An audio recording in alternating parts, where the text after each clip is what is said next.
¿Cómo les va? Bienvenidos a otra emisión de Filmoteca Online. Hoy vamos a ver un film que se enmarca dentro de un rubro que tenemos un poco abandonado, que cultivamos hace ya algunos años, pero hace tiempo que no pasamos un ejemplo de este tipo de material. Y es esa zona del cine documental que por lo general desde Estados Unidos nos observa, nos muestra cómo somos. Para el pueblo norteamericano en general, con fines didácticos, para lo que sea, pero que en cualquier caso muestra a la Argentina. Hemos dado también algún ejemplo relativo al Uruguay con el mismo propósito, y lo explica en inglés.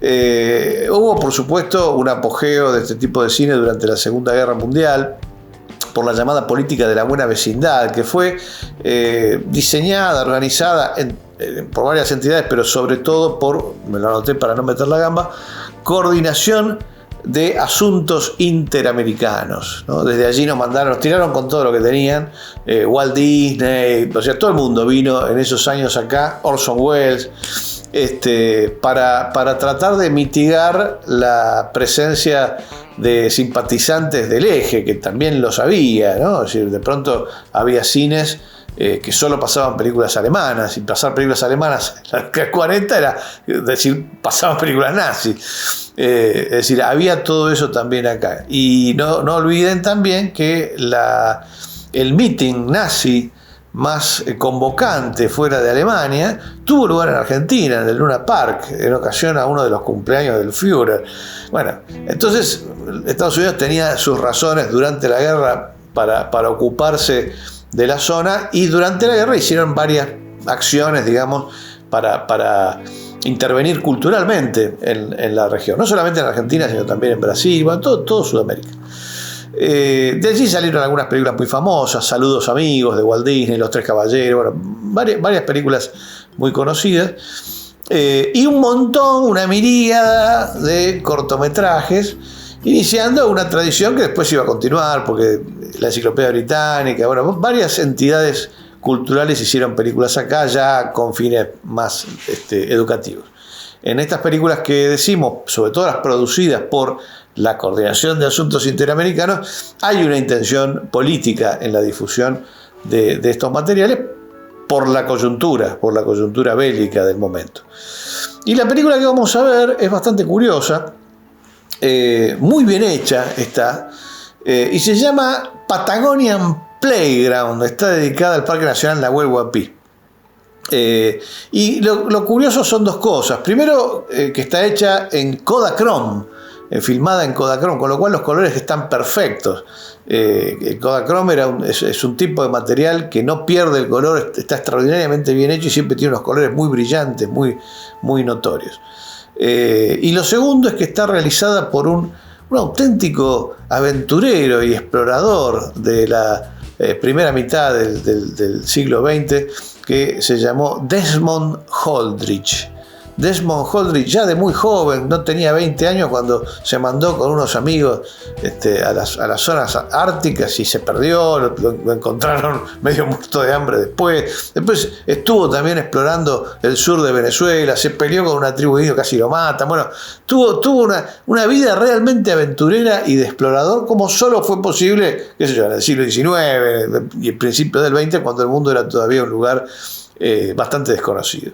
Se ve que la Coordinación de Asuntos Americanos reclutó a este hombre por su fama justamente de explorador indómito, y el tipo propuso, la oficina lo mandó a la Patagonia, y ahí hizo el corto que van a ver, que es, como verán, muy bonito, y tiene un interés adicional porque empieza en Buenos Aires y está filmado, como dice el locutor, está en inglés pero se entiende fácil lo que dice, en Buenos Aires en enero, es decir, en pleno calor como el que estamos experimentando en este momento. El tipo arranca su speech diciendo que el asfalto de Buenos Aires en el verano es apto para freír huevos.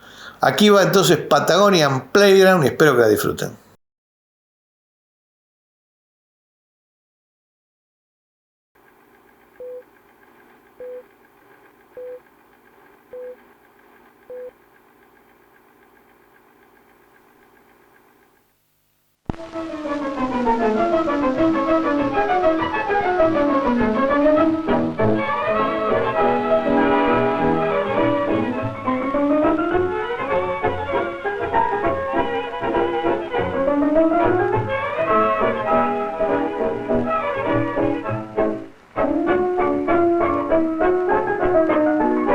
And being in Buenos Aires and uncomfortably aware that a heat wave is making the pavement a fit place to fry eggs, we remember that it is the middle of January, so of course it's hot.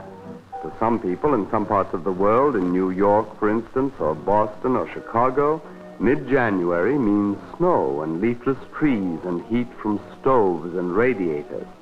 But in Argentina, this January heat is midsummer heat, from a sun which at noon is nearly overhead.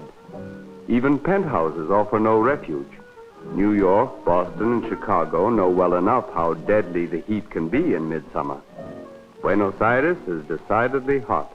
Its 3 million people are hot. Its streets are hot. Its houses are hot. Big clocks tell off the slow summer hours with overtones that seem to say, it's time to get out of town, time to get on a train and go someplace where it's cool. South from Buenos Aires, by a fine modern railway, is the path of our escape, down to the coast and then westward across Patagonia. 1,080 miles from Buenos Aires, and you're in the heart of one of the Earth's loveliest regions, in Argentina's national park of Nahuel Huapi, on the eastern slope of the Andes. It is for this that we have forsaken the hot pavements of the metropolis, this broad and beautiful carpet of brilliant wildflowers, this expanse of gorgeous blue lakes, this panorama of the Andes in all their snowy majesty.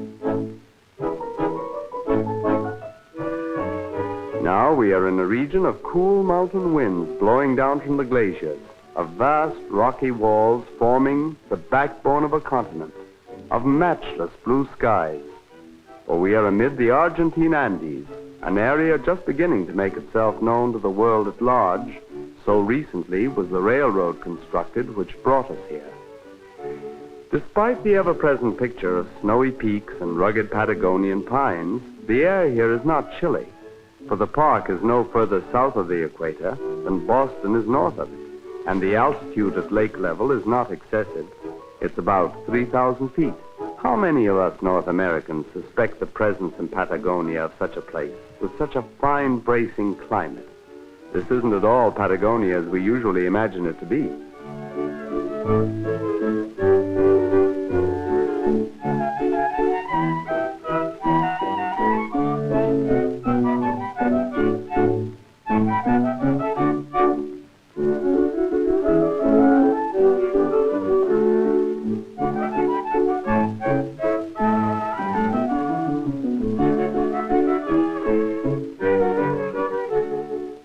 Many a fine, vigorous specimen of Argentine youth comes here from the city, much as our North American young people flock to camps and dude ranches. To the youth of Argentina, a cow is more than a milk machine.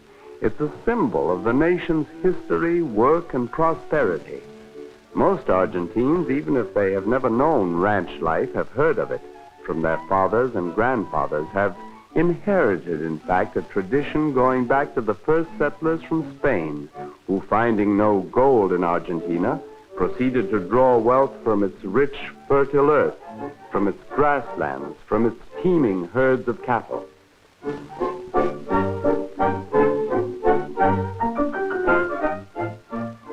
Years ago, when this was a wild region, a few families came here and settled. Now all the land hereabouts has been set apart as a national park. But Argentina wisely lets the settlers stay on. No place is the worse for being the home of hard-working farm folk. The homestead here is no great hacienda, but the settler, in his modest way, is carrying on the tradition of the country. And besides, there are the great hotels about the lake, and people in them who need milk and cheese and bacon.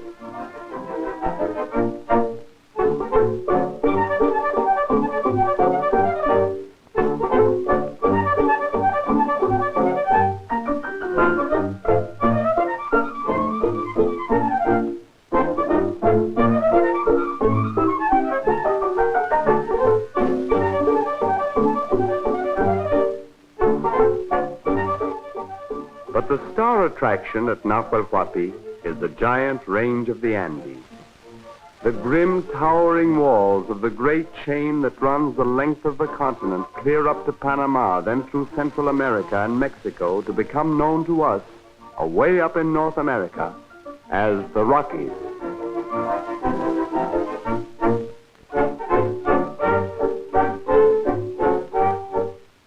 Down the steep slopes of the mountains tumble waterfalls fed by snows that melt in the warm winds from the Pacific, barely 100 miles away.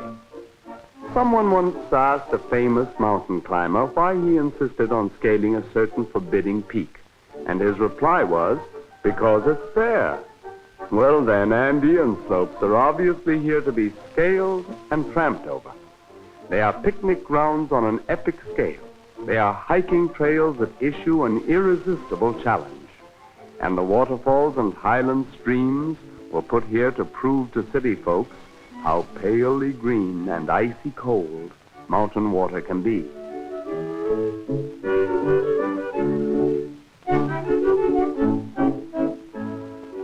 Well, how very convenient.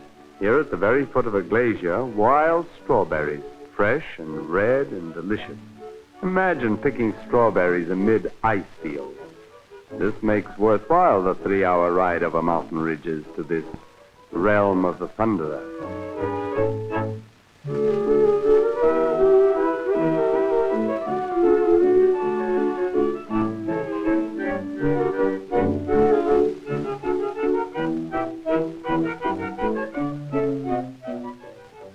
Mount Tronador, the Thunderer, gets its resounding name from the roar of the vast avalanches that tumble down its sides. The glaciers scour the earth and cover themselves with rocks, pebbles, and dirt, which completely hide the brilliant blue-white of the snow and produce the so-called black ice of the glacier.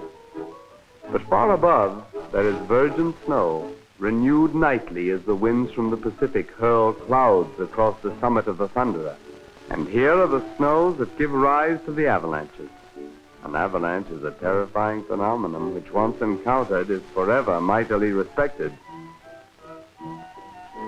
But the glacier is here. Obviously, glaciers are to be climbed. Of course, this may be the moment for an avalanche, but probably not. They'll take a chance. They'll climb the glacier.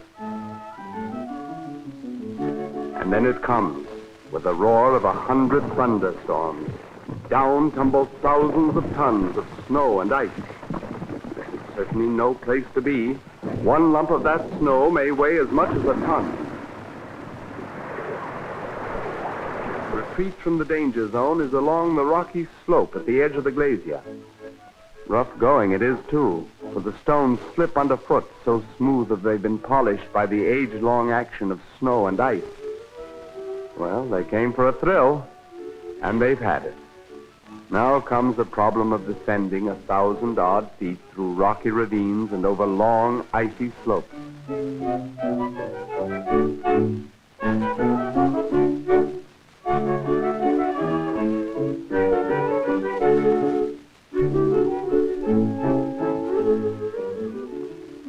And then a look back at the white world of Tronador. A beautiful region which is the northern tip of the greatest ice field outside the polar region. This is Argentina.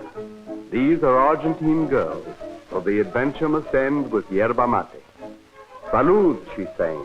A health to you, good neighbor. Come down and see us. Come and see Nahuel Huapi.